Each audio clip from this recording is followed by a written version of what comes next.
Madam, मेरा सवाल आपसे है कि आप लोगों की गुफ्तगू से ये महसूस हो रहा है कि जो हुकूमत है वो पूरी तरह किसी न किसी के हाथों में यरगमाल है। तो आप लोग जो हैं वो एक फ़ैसला क्यों नहीं करते कि अगर आप लोगों को नहीं चलने दिया जा रहा या कोई इदारे आपको नहीं चलने देने जा रहे तो आप मुतफ़िक़ा फ़ैसला करें और इलेक्शन की तरफ जाएं? देखिए, इलेक्शन का फ़ैसला कौन करेगा?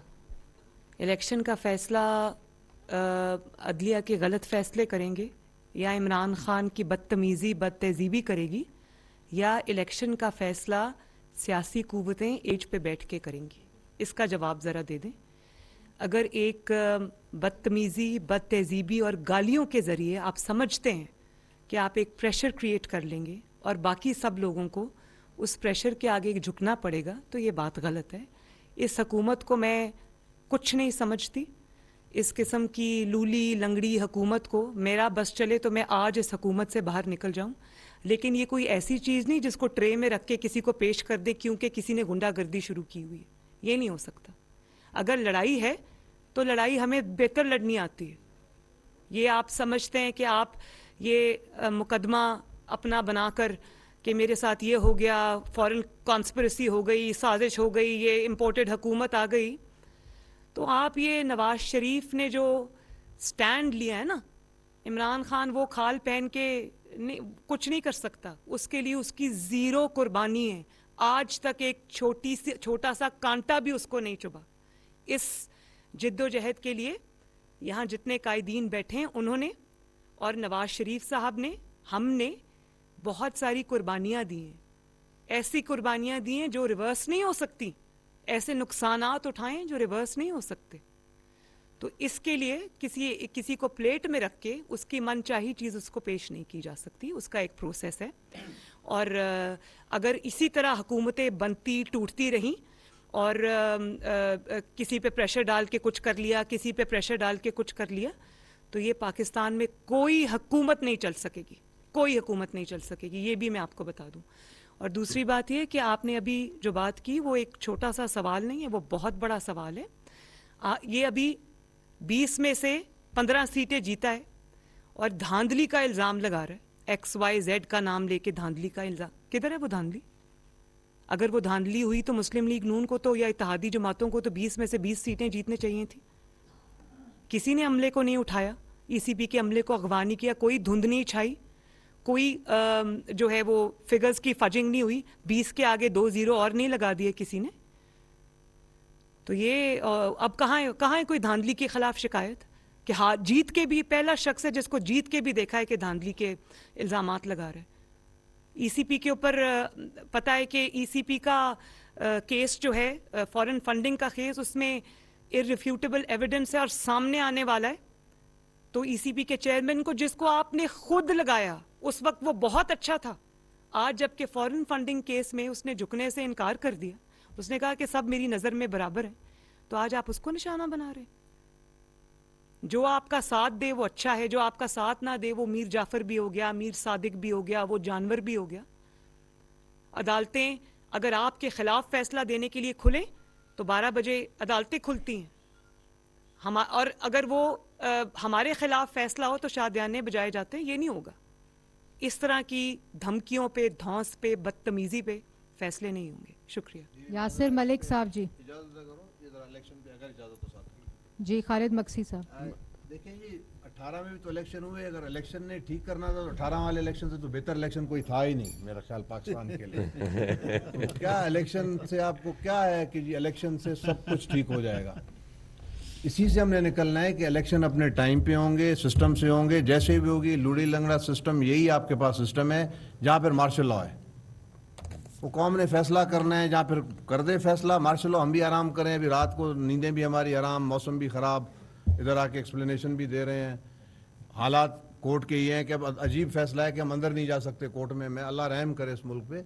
तो पर हम सारे अपने सरदार बना रहे हैं, दस्तार कर रहे हैं और बस जंग की तरफ चले जाएंगे। जी शुक्रिया जी। यासिर मलिक साहब जी। ये बताइएगा कि आप लोगों की अपनी हुकूमत है और इस हुकूमत के होते हुए आपने इमरान खान के जो इतनी चीज़ें इल्ज़ामात हैं उनके ऊपर जो लगाए गए हैं, उनके खिलाफ कोई अभी तक केस क्यों नहीं बनाया गया? और एक कमेटी बनाई गई थी काबीना की जानिब से कि आर्टिकल 6 की कार्रवाई की जाएगी, اس کے حوالے سے کیا اپڈیٹ ہے, وہ بھی کارروائی نہیں کی گئی. کون سی قوتیں ہیں جو آپ کو یہ تمام تر کارروائیاں کرنے سے روکتی ہے؟ بچے بہت اچھا سوال ہے آپ کا. ہم عدالتوں سے باہر نکلیں گے تو کوئی کام کریں گے نا. ہم تو وہ لوگ نہیں ہیں جن کو 24 گھنٹوں میں ضمانتیں ہو جاتی ہیں, جن کے لیے رات کو عدالتیں کھل جاتی ہیں. ہم تو وہ لوگ نہیں ہیں نا. تو ہم پہلے مقدمات بھگت لیں. مطلب میں آپ کو ابھی حمزہ شہباز کی مثال دی ہے, میں دوبارہ دے دیتی ہوں کہ حمزہ شہباز جب سے چیف منسٹر بنا ہے, ایک دن آپ مجھے بتا دیں کہ حمزہ کو سکون سے کام کرنے دیا. تو ہم پہلے عدالتوں کے کیسز بھگت لیں, اس کے بعد ہم کچھ کر لیں گے جو کرنا ہوگا. جی اظہر فاروق صاحب جی. بلاول صاحب, میرا سوال آپ سے بھی ہے اور مولانا صاحب سے بھی, بلکہ میڈم ہی بیٹھی ہیں, کہ پاکستان میں بدقسمتی سے جتنی بھی بیشتر حکومتیں بنی ہیں اس میں ملٹری اسٹیبلشمنٹ کا ہاتھ رہا ہے.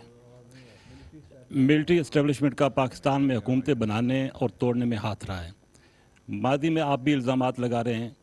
اب اس موقع پر آپ سمجھتے ہیں کہ واقعی ملٹری اسٹیبلشمنٹ جو موجودہ صورتحال ہے اس میں نیوٹرل ہے؟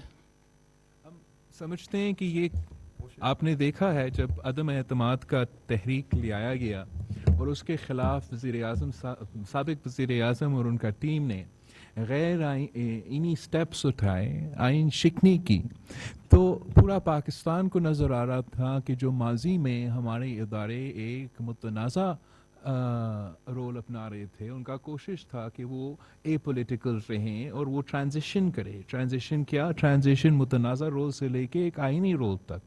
مگر پچھلے 3 مہینے سے ایک شخص اور ایک جماعت جن کی پوری مستقبل اس بات سے لنکڈ ہے کہ ہمارے ادارے آئینی نہیں متنازع رہے, ہمارے الیکشنز نہیں وہ سلیکشنز رہے. ان کا پورا کوشش یہ رہا ہے کہ چاہے وہ اسٹیبلشمنٹ ہو, ہمارا جوڈیشری ہو, ہمارا الیکشن کمیشن ہو, وہ غیر متنازع اور اے پولیٹیکل کے ہونے کے بجائے وہ یک طرف وہ عمران خان صاحب کا اور پی ٹی آئی کا سائڈ لیتے ہوئے متنازع کردار ادا کرے. اور یہاں آپ کے سامنے جو ساری جماعتیں ہیں, یہ ہمارا آج کا نہیں, یہ ہمارا مسلسل ایک سٹرگل ہے کہ پاکستان میں اصل جمہوریت ہو. اور اس کے لیے ایک جو بیسک پرنسپل ہے وہ یہ ہے کہ ہمارے سارے ادارے اپنے دائرے میں رہ کے کام کرے. اور جو اب میں آپ کے سامنے بیٹھا ہوں, میں نے یہ فرسٹ ہینڈ ہمیں نہیں پتہ ہے مگر ہمیں بتایا جا رہا ہے کہ the highest court in the land نے یہ فیصلہ کیا ہے کہ جو پٹیشنرز ہیں وہ اپنے کورٹ میں نہیں آ سکتے ہیں. اس سے ایک اچھا پیغام نہیں جاتا. جب ایک ہمارا عدالتیں یہ فیصلہ کرتے ہیں کہ آئین کے مطابق چیف منسٹر کا الیکشن اس طریقے سے ہوگا, اور جب وہ نتائج خان صاحب کے خلاف نکلتا ہے تو پھر ایسے لگتا ہے کہ وہ ایک بار پھر ہمارے آئین میں تبدیلیاں لے آنا چاہ رہے ہیں. تو اس سے یہ پیغام جاتے ہیں کہ آئینی غیر متنازع اے پولیٹیکل رول کے بجائے ایک بار پھر ان کو گھسیٹا جا رہا ہے کہ وہ ایک متنازع غیر جمہوری اور غیر آئینی فیصلے لے, قدم اٹھائے. اور یہی وجہ ہے کہ آپ کے سامنے پاکستان کے سارے جماعتیں کھڑے ہو کر ایک ہی مطالبہ کر رہے ہیں کہ نو ifs, نو buts, ہمیں